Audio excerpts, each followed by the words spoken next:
What's up, guys, and welcome back to the Tim Sports Talk, and we are talking about the recap of yesterday's game against Dallas. 27-20, Cowboys prevail, and it was a tough game, but Washington made it interesting towards the end, hence the closer score. But this game at halftime was 24-0. Cowboys on top. Washington did their best to try to claw their way back in, but too many mistakes for the Burgundy and Gold was just not enough. Dallas Cowboys came to play, especially Micah Parsons. What a day the young man had. He had a sack, including a sack fumble that turned into a touchdown. Micah Parsons was a stud. Trayvon Diggs is getting talked about right now by everybody that he shut down Terry McLaurin. And while, yes, Terry McLaurin did not have any catches in the game, he did get 2 batted balls while guarding Terry McLaurin. One of them was actually a truly nice play. Trayvon Diggs on that slant pass. Terry McLaurin definitely did not get open on that one. He was on him like glue. But the second one was just clearly underthrown by Heineke that batted away. He had 2 steps on him. Would have been an easy catch if the ball was in a better spot. And instead, he had to try to come back for it, and it went incomplete. The other one, Terry McLaurin caught the ball. He freaking fell on his head, ended up with a concussion. He's knocked out of the game. Hopefully, we're not going to be missing him for an extended period of time. But yeah, he rocked the back of his head, hence why he dropped the football. It was very, very sad. But all right, let's go ahead and start into this game. Dallas won the time of possession battle. This is the first time in 4 weeks, their 5th week, that Washington did not win the time of possession battle, and that was the bread and butter of how they were winning football games. And this can't happen. We can't lose the time of possession battle by 9 minutes. We're not going to win many games. We're trying to hand us the game to get us back in, and that's the reason why it was so close. But this needs to be flipped to give us more chances to win down the stretch. Another big stat, 4 turnovers for Washington. 4 of them. We already talked about the Micah Parsons fumble. Then, of course, Kyle Allen came in because Taylor Heineke got hurt. Taylor Heineke, man. He had his worst day in the Burgundy and Gold. But anyway, Kyle Allen had to come in later. He ended up getting a fumble. And yes, and before everybody complains about the refs, and first off, the refs were bad. It was a fumble, okay? His arm was not coming forward when the ball started to get loose. His knee was also not on the ground. So it was a good call fumble. Unfortunately, I thought his knee was on the ground, but when you saw it the other angle, his knee was not. And as he went back, the ball already was coming loose, and then he flung it forward. Not good. Antonio Gibson with another fumble. That's just so brutal. 6th on the year, or 7th on the year, leading the league in fumbles right now. Man, and he had a horrible day running the football. He had, we'll get into the stats there in a minute here. But yeah, and then Heineke threw a pick. Tough. Washington went 3 for 14 on 3rd downs. Another thing that we've been absolutely crushing it on 3rd downs is on offense. We've been phenomenal, but this week, not meant to be. Also, 7 for 18 for the Cowboys, which is okay. It's right around average, probably. Nothing great, but nothing bad either. And yeah, let's go ahead and hop into the box score. So yeah, we mentioned already that Taylor Heineke had his worst day in the Burgundy and Gold. 11 for 25, 122 yards, and a touchdown and an interception. Of course, he did have a great 2-point conversion where he did the quintessential Heineke dive, and just like he did against the Giants earlier this year and the Tampa Bay last year, that was fun to watch. And he has his moments, but there was way too many wild balls. It was his worst day. The interception was an incredible play by Randy Gregory. Incredible play, okay? This guy, it was a screen pass. We're setting it up on 3rd and 10. Perfect time to call the screen because they were sending the blitz, but Heineke could just not get the touch to get it over Randy Gregory. Randy Gregory reached up, tipped it up in the air to himself, catching the interception. It was well done and huge for the momentum of this football game because we had just gotten an interception ourselves. But yeah, Heineke, But it's not all his fault, okay? It's not all Heineke's fault of having the worst day he's had in Burgundy and Gold because the offensive line had their worst game of the season. There wasn't many places for Gibson to run. He had 10 carries, 36 yards. There wasn't much time for Heineke to throw the football. He was getting pressured early and often, and that included guys like Brandon Sheriff. Brandon Sheriff got destroyed by Micah Parsons. Destroyed. Yeah, Micah Parsons is fast. And getting around the edge, he's a whole different beast. But Brandon Sheriff's a guard. If he comes in there, Micah Parsons is not a big dude. He should be put on his butt when you have an all-pro guard like Brandon Sheriff. Brandon Sheriff was supposed to be one of the best guards in the league. He is one of the better ones, and he just got beat by a guy like Micah Parsons. It was just heart. It was just drive. Micah Parsons is serious. He plays with that heart, and you got to respect it for sure. But yeah, it was bad. Taylor Heineke had no time, had no wherewithal of what's going on. It was very inaccurate, underthrew a couple passes like we talked about. But he did end up getting hurt, and Kyle Allen came into the game. And Kyle Allen, I don't think is the answer either. A lot of people are going to be calling for Kyle Allen to maybe be starting. I don't think we're going that direction. I think Heineke has gotten us to this point. He's got some magic in him. He's got some plays. He did a couple times again today where, like, he just slips out of nowhere. It's like, how in the world does he do it? But Kyle Allen, the one thing he does have over Heineke is a stronger arm. It's just true. He has a stronger arm, which he threw a beautiful pass downfield. When we got back into the game, we were down by 7. We actually had a chance to tie this game up.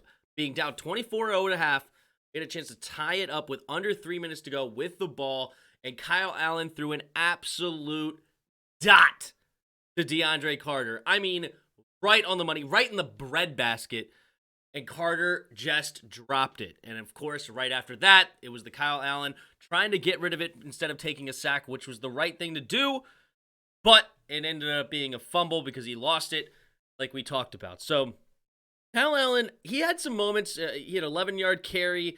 He had some moments that you thought maybe he was figuring it out, but at the same time, he's just not going to be the answer. At this point, I don't really care who we see because it's not about the quarterback at this point if we're going to win games. It's about the rest of the team. Can we run the football well? Can we control the clock? Can we play some defense?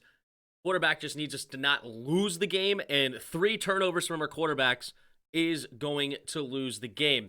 Dak Prescott didn't have a great day today. 22 for 39, 211 yards, a touchdown, and 2 interceptions. He was sacked 4 times, but a lot of those were coverage sacks, and even like he was trying to get back to the line of scrimmage, didn't quite get there. So there wasn't much going on when you talk about coverage sack or the sacks. He really didn't have all that much pressure. But he did throw a horrible pass to Landon Collins, just way overthrew the receiver. I think he haven't even had a receiver open, but he just threw it right to Landon Collins at the free safety spot. Easy money, we'll take that. And then they were up by 13 points. 13 points! And they throw the football on 2nd down and 10.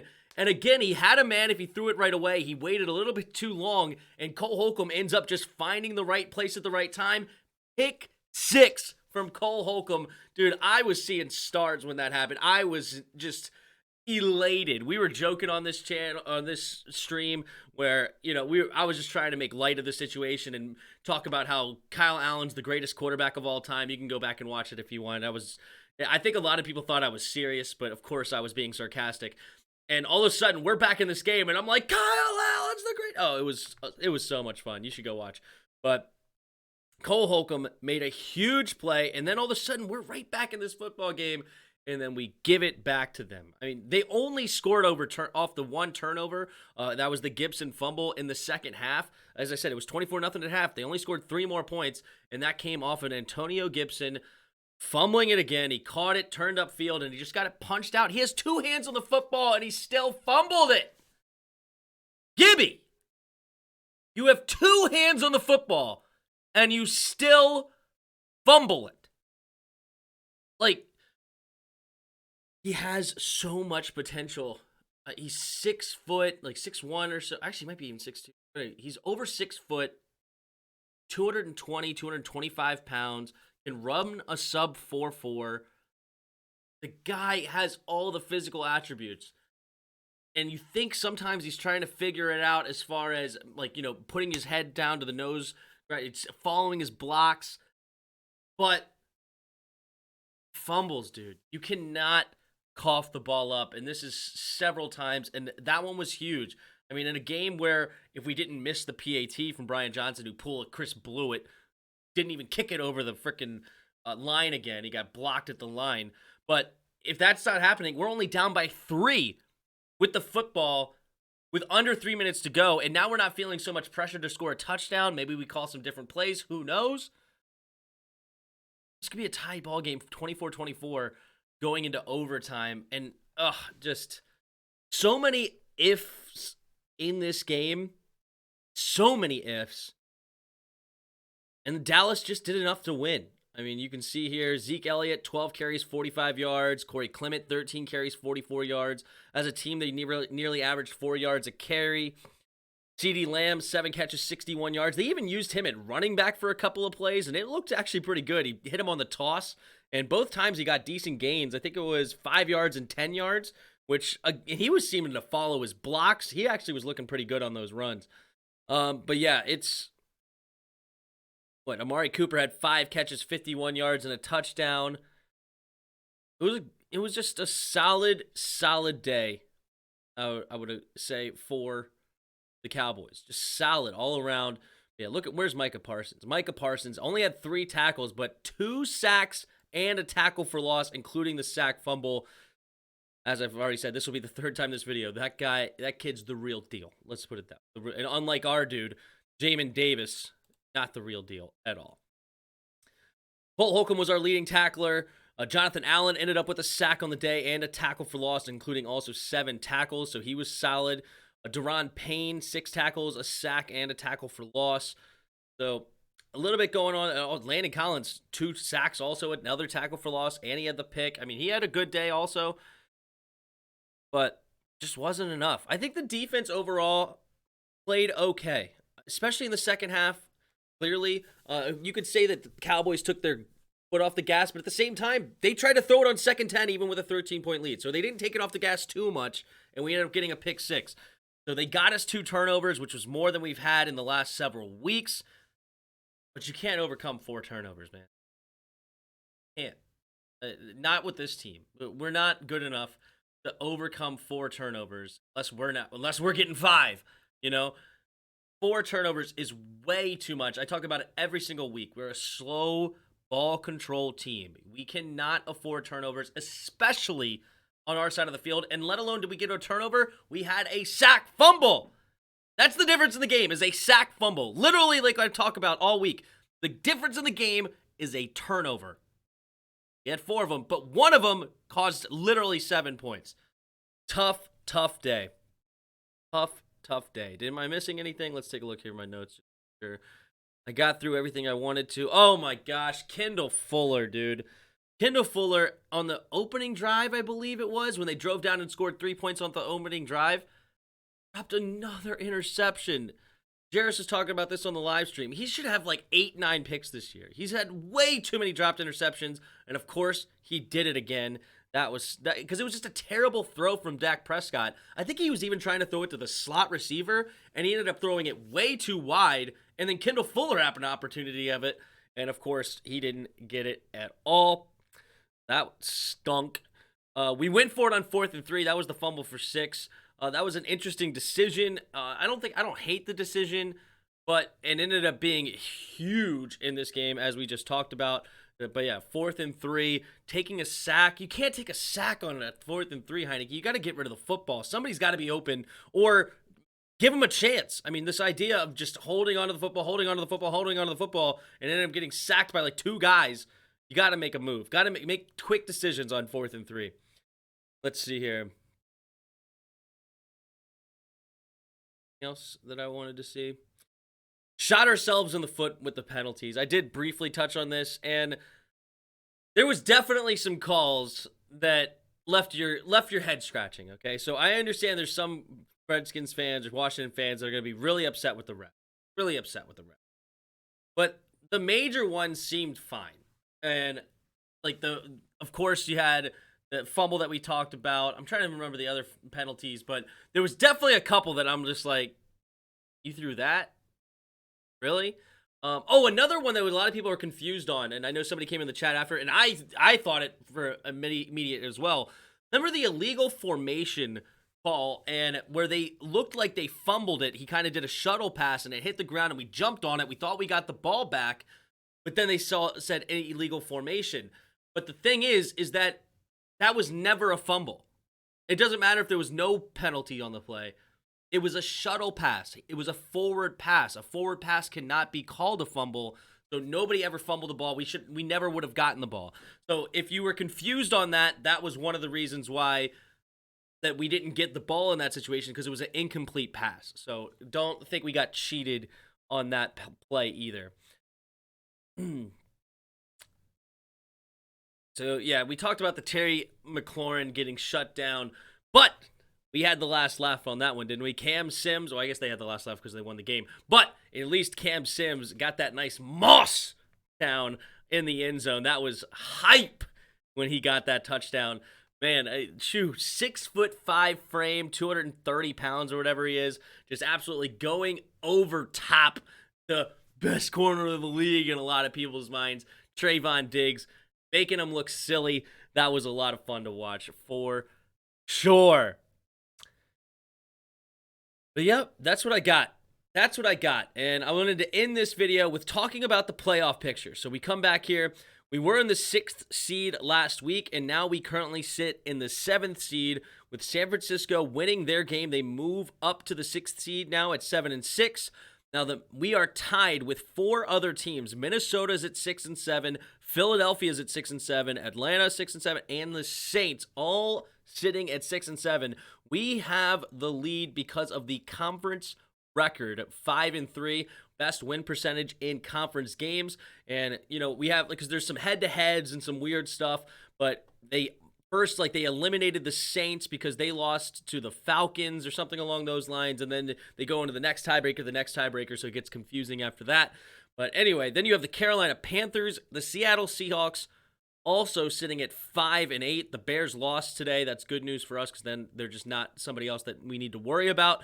But they're a half game, or a game and a half, or one game basically out of the playoffs, depending on where they go after this. So a lot of stuff is still available to go down for this 7th wildcard spot. It's going to be interesting, but for now, Washington controls their own destiny. They have 4 division games left. We got the Eagles next week, then we're back with the Cowboys. We're now going to their house, and we have the Eagles again, and the Giants to finish the season. So we still are in the driver's seat. We still control our destiny to make the playoffs and see what we can do. And yes, I do want to make the playoffs. Some people are like, oh, tank, we suck anyway. We're not going to do anything. We are talking, all of us are talking about a culture change. What more of a culture change do you need than back-to-back playoff seasons for the first time in 30 years? In 30 years. 27, you get the idea. A long freaking time we haven't been back-to-back playoff seasons. Yes, I want to make the playoffs again. I want people like Chase Young to only know NFL with making the playoffs, or Cameron Curl, or some other young guys, to completely get this whole thing changing. Jamin Davis, the 1st-round pick, Sam Cosmi, Antonio Gibson, who's was a rookie last year also. I want these guys to know that playoffs are demanded of you. Playoffs are expected, okay? And that's how you start to build the culture here. Yeah, we're not great teams going into the playoffs, but we're well coached. Ron Rivera has this team completely. We were dead in the water at 2-6. We won 4 in a row. We beat the Super Bowl champs. Now we're back. Now, we did lose this game, but if we make the playoffs again, that's a whole mindset change. So yes, I want to make the playoffs. Let's hope we do make the playoffs. But anyway, that's my recap. Let me know what you guys think about that in the comments below. Hit that like button. Hit that subscribe button. Also, in the description below, there's a Discord link and my second channel, Tim and Jairus' Sports Talks. If you want to help over there, but hop in the Discord also and talk some football with us. And last but not least, there are donation links in the description below. If you feel so kind, you could donate to the channel. Thank you for watching to the end, and until next time. See ya!